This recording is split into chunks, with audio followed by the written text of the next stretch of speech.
If you do go on to enjoy today's video, please remember to hit that like button and of course subscribe for more content.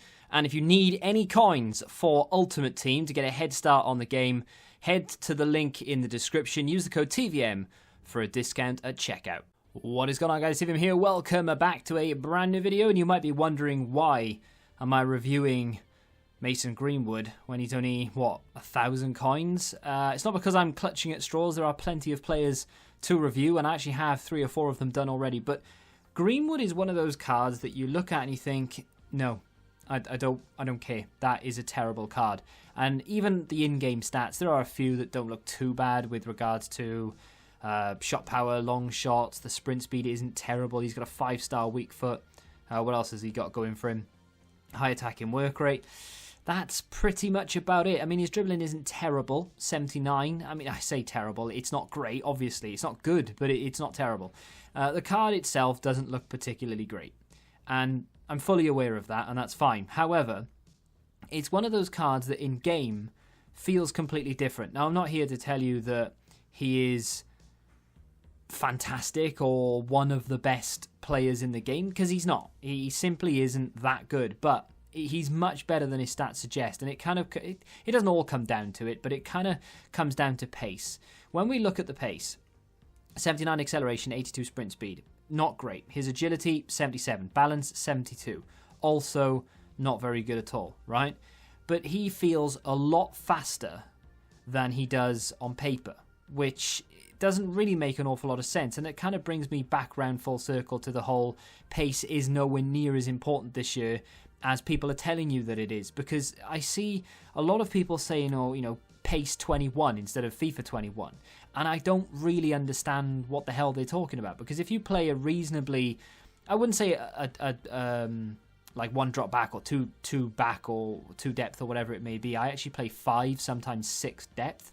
So long as you've got pacey enough centre backs, I'm talking Tomori pace, who's got like 80 pace overall, you're fine. Absolutely no problem at all. I mean, you shouldn't be able to catch the stupidly fast players. You know, the players with 90 plus pace, they should be able to skin defenders, because it's exactly what would happen in real life. Why do you think Mane is as good as he is? It's because he can skin through a lot of defenders, because they just can't keep up with him. And it makes perfect sense. It should be like that. And that's exactly how it is in FIFA 21. However, with players like Greenwood, normally in previous FIFAs, and I'm not just talking FIFA 20, I'm talking 19, 18, 17, and all the way back to as far as I can remember, if players had 80-something pace, 81, 80 or 79, something around that, they wouldn't really get used that often because they're not considered useful players. They're not fast enough, so I don't want them. We want to try and pick up the 75 rated players with 90 pace, just because it doesn't matter what the rest of his stats say, we just need that pace. If you go back through previous FIFAs and have a look at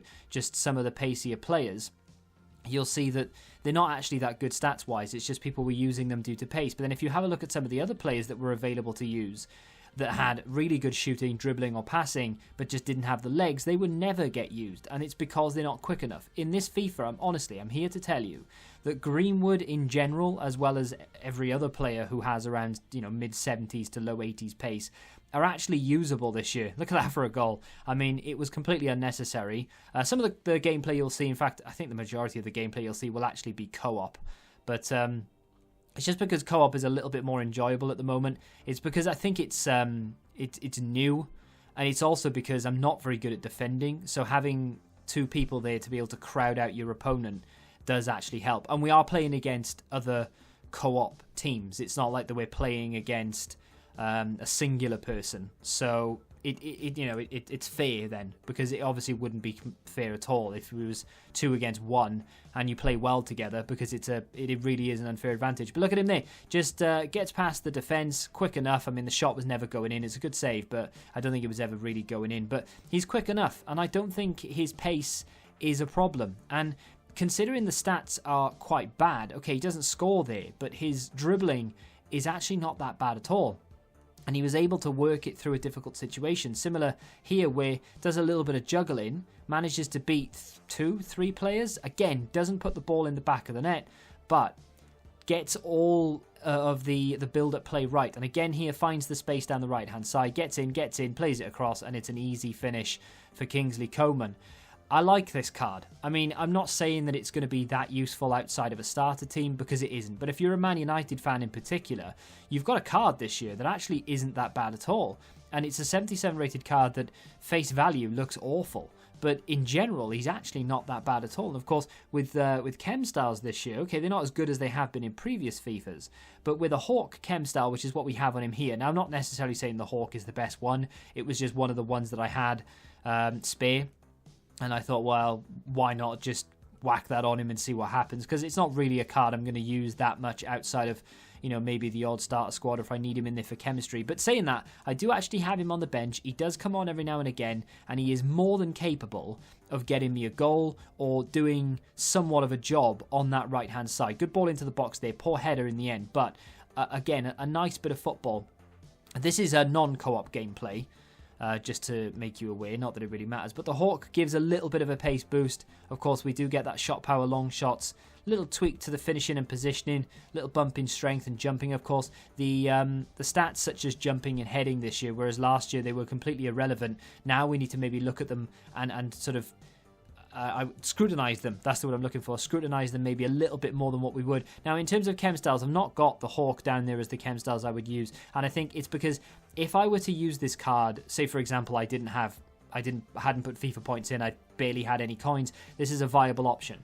If I were looking at maybe putting a Chem Style on him, okay, a Hunter at the moment is, I wouldn't say it's expensive, because a Hunter this year is a lot cheaper than they have been in previous FIFAs. They're a lot less desirable for some reason. However, if you really want to turn this into a 5k card, stick a Hunter on him. The finisher is always one of those that I find is useful. Of course, it was the sniper last year. It's called the finisher this year. They've swapped them around. You've got a real big boost to finishing, up to 94, shot power to 92. You don't get the pace boost, but I think he's just about good enough anyway. And then, of course, the final one to speak of is going to be the Deadeye. Now, if you do want to give him pace, the Hunter, of course, is going to be your best bet. The Hawk isn't a terrible Chem Style to use, and I think the Engine isn't terrible, providing you don't really care too much about finishing. Overall, though, for 1,000 coins, if you are just starting out in this game and you want yourself a decent right mid, consider Greenwood. Just try him out. If you don't like him, the most you're going to lose is 300 coins. I mean, you won't, because he'll always sell for like 800-900 anyway. But the most you'll lose is 300. So I would definitely try him out. 100% value for coins. Decent player to have at the very beginning if you are looking to build some sort of starter squad early on. Let me know if you want me to review anyone else in the comments. Anyone specific, feel free to drop that down below. If you have enjoyed this video, though, do me a favour and hit that like button. Subscribe to the channel if you're new. And until the next time, goodbye. Join the Betting Rebellion and find out what your football knowledge is really worth.